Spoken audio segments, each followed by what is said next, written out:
Welcome to my presentation to the coaches, the therapists, the trainers that are out there.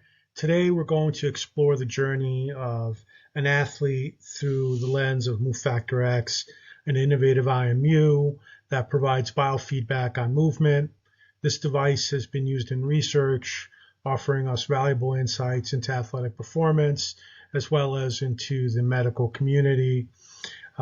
I just wanted to share with you my personal journey on why I believe in a quantified type of self and in the populations that I've viewed this used.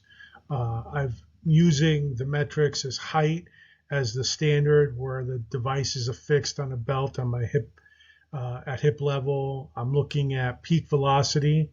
I'm looking at inverse pop 100, which is the first 100 milliseconds of movement eccentrically, pop 100 velocity, which is within the first 100 milliseconds of movement concentrically, and the elastic index is that relative change of that inertia, and there's an index score as well. So with that, I have looking at June 29th, and I performed 2 jumps, and it breaks down by these variables. I want to point out that the second variable is much higher, so it kind of tells you I need to warm up a little bit longer, being an older athlete. But I wanted to show what the difference was in biofeedback as well. So you'll see shortly what I mean by that.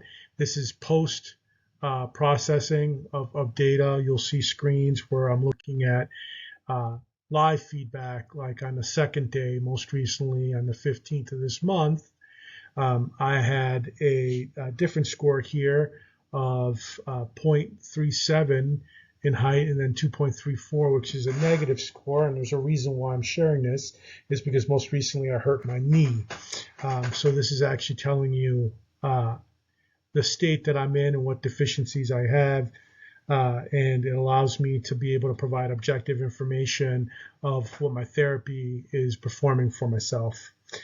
So again, I want to draw a coaching tip is to take a look at the significant improvement between reps, and to take a look at what I need to do. If there's a significant difference like in these 2 reps, this identifies a warm-up or need for a warm-up, and then it's just really one piece of the puzzle if I'm just looking at height. Vertical jump is great, but how did I jump is the other thing here that I want to bring attention to. And I feel like the elastic index is a good metric that brings attention to jump performance. It indicates how well an athlete can transition between the load phase to the explosive phase. So that eccentric loading to the concentric output, we want to see that number be different. And we really want to see that number really drive the metrics. So just kind of bringing to attention that it's not about how peak velocity all the time. Everyone wants to go peak, peak, peak. And the peak velocity doesn't really give you the complete picture. It's not a complete analysis. And what I like about the technology that MovefactorX provides me is this waveform that you see here on screen.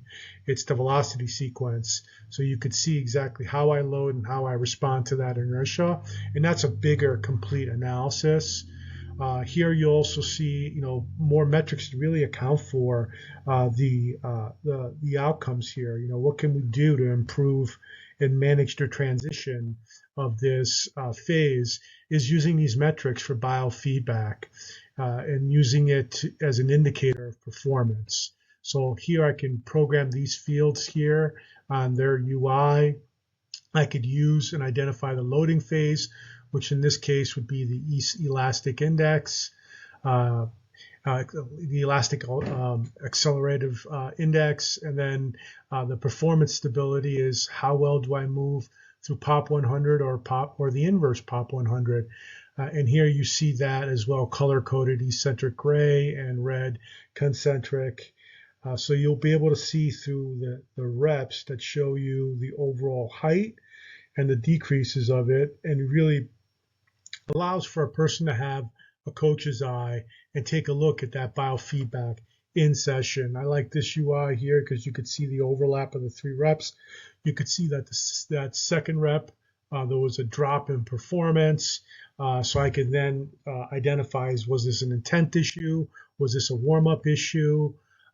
You can program the UI again here. Like you see, there's over 30 different types of assessments. This assessment was the counter movement jump, but they have a sit to stand as well. They have a whole health portion to this as well that looks at balance, as well as invaluable data that not only an athlete, but a therapist, a trainer could understand these metrics and create more of an effective personalized training program.